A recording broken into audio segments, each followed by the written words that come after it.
Guarda Nacional Republicana GNR, husi Portugal, ao policiamento Timor-Leste, se remetem cooperação e área policiamento.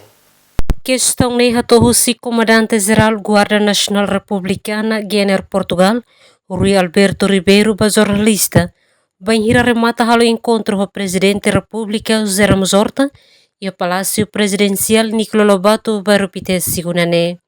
Comandante GNR Hateten, hak solok tebe sobre mai Timor-Leste, no durante ne, Guarda Nacional Republicana GNR Portugal, o policiamento Timor-Leste e a ona cooperação. Bem, o viagem ne se aumenta a cooperação de Acliutan. Ne Hateten Guarda Nacional Republicana, o se Portugal ne presença em Timor-Leste e a tinan baracona, bem, ba oin se metem de Acliutan. O objetivo desta viagem é um pouco aqui manter a cooperação entre a Guarda Nacional Republicana e a Polícia Nacional do Timor-Leste. Como sabem, a Guarda há cerca de 25 anos que colabora aqui em Timor, com os autoridades timorenses, uma cooperação que se vem mantendo nos últimos anos, e aqui a intenção é precisamente vir reforçar esta cooperação.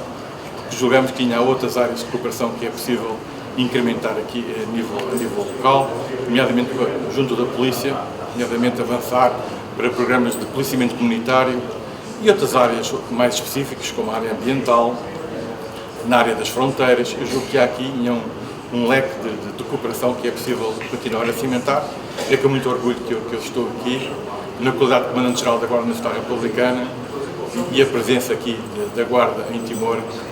Presidente da República Moçato agradece a presença do Comandante Guarda Nacional Republicana Nien e a Timor-Leste.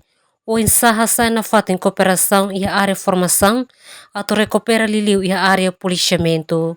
Presidente da República Moçato Guarda Nacional Republicana continua a cooperação com o policiamento Timor-Leste, tipo Operação Selo, recuperação IDNB, a Nessan Liliu e a polícia, no amigável Liu, e a qualidade e o policiamento comunitário. Emerência Pinto, STL News.